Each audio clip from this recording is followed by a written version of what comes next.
Ro'za oyida nega vitronik mahsulotini iste'mol qilish kerak? Chunki organizm tozalanish jarayonida bo'lgani uchun vitronik mahsulotining ta'siri boshqa oylarga nisbatan kuchliroq va tezroq bo'ladi. U quyidagi muammolarni samarali davolashga yordam beradi. Prostatadagi yallig'lanish, achish va og'riq, peshobga tez-tez qatnash, jinsiy zaiflik.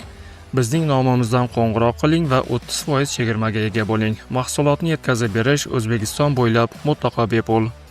AQSh va Isroilning Eronga qarshi qo'shma harbiy amaliyoti so'nggi 10 yilliklarda mintaqadagi eng yirik kuchlar safarbarliklaridan biriga aylandi. AQSh Eronga qarshi zarbalar boshlaganidan beri taxminan 2 milliard dollarlik harbiy texnikani yo'qotgan.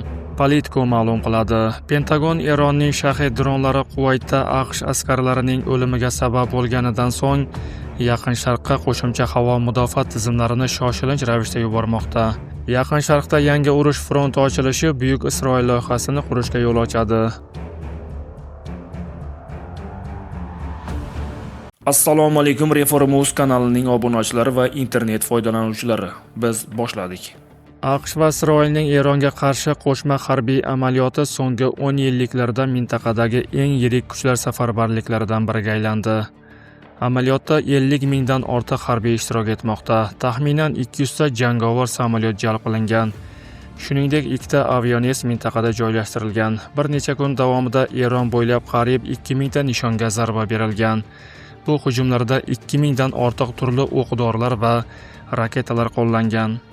Bu ma'lumotlarni AQSh Markaziy qo'mondonligi qo'mondoni general Brett Cooper tasdiqlab, amaliyotni bir avlod davomida Yaqin Sharqdagi eng katta harbiy to'planishlardan biri deb atagan.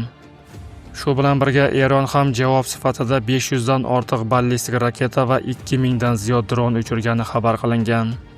AQSh Eronga qarshi zarbalar boshlaganidan beri taxminan 2 milliard dollarlik harbiy texnikani yo'qotgan. Anadolu agentligi to'plagan ma'lumotlarga ko'ra, 28 fevraldan buyon AQSh Isroil bilan birga Eronga qarshi amalga oshirgan zarbalar fonida taxminan 2 milliard dollarlik harbiy texnikadan ayrilgan.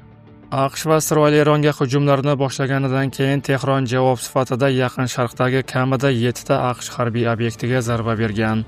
Ular orasida Bahrayn, Kuvayt, Iroq, Birlashgan Arab Amirligi va Qatardagi harbiy bazalar va lagerlar bor. Shuningdek, Saudiya Arabistoni, Kuvayt va Birlashgan Arab Amirligidagi AQSh diplomatik vakolatxonalariga ham zarbalar berilgani aytilmoqda. Bundan tashqari, hujumning birinchi 24 soatidayoq AQSh qo'shinlari taxminan 779 million dollar sarflagan. Politico ma'lum qiladi. Pentagon Eronning shaxsiy dronlari Kuvaytda AQSh askarlarining o'limiga sabab bo'lganidan so'ng Yaqin Sharqqa qo'shimcha havo mudofaa tizimlarini shoshilinch ravishda yubormoqda.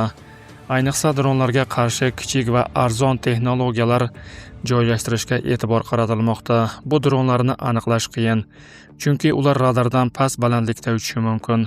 Hozirda AQSh ularni urib tushirish uchun millionlab dollar turadigan raketalardan foydalanmoqda. Holbuki dronlarning o'zi ancha arzon. Yaqin Sharqda yangi urush fronti ochilishi Buyuk Isroil loyihasini qurishga yo'l ochadi. AQSh Isroilning Eronga qarshi urushiga oid ilk xulosa shu bo'ldiki, tajovuzkor harakatlarni davom ettirib, Buyuk Isroil loyihasini boshlash va uni tiklashdir. Isroil endi Arab va Fors ko'rfazi davlatlari bilan munosabatlarni normallashtirishni istamaydi.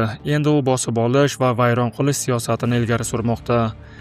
AQSh Isroil bu borada barcha zarur ishlarni boshlab ham, deyarli tugatib ham qo'ygan. Rejalar tayyor, ssenariylar yozilgan. Endi amaliyot bosqichi boshlanishi kerak. Eronlik harbiy amaldor ogohlantirishicha, agar AQSh va Isroil qurolli tartibsizliklar orqali Eronda rejimni almashtirishga urinsa, Eron Isroildagi Dimona yadroviy reaktoriga zarba beradi. Bu bayonotga ko'ra, Tehron tashqi kuchlar tomonidan qo'zg'atilgan ichki isyon yoki qurolli harakatlar urushning yangi bosqichiga olib kelishi mumkinligini aytgan. Dimona Isroilning eng muhim yadroviy obyektlaridan biri hisoblanadi va mamlakatning yadroviy dasturi bilan bog'liq asosiy markaz sifatida qaraladi. Eron brigada qo'mondoni aytadi: "Biz hozir dengizda, havoda va hatto fazoda globalist Amerika bilan og'ir jang olib bormoqdamiz. Biz amerikaliklar bilan tarixiy to'qnashuvda yuzma-yuz turibmiz. Bu shunday jangki, AQSh armiyasi o'zining butun tarixi davomida bunaqasini boshidan kechirmagan. Ular albatta juda og'ir va afsuslanarli oqibatlarga duch keladi." Video ostida o'z fikringizni qoldiring, haqorat qilmang. Reforma o'z voqealar rivojini yoritishda davom etadi. Video yoqqan bo'lsa, like bosishni unutmang. Kanalimizga obuna bo'lib, bizni kuzatishda davom eting. Salomat bo'ling.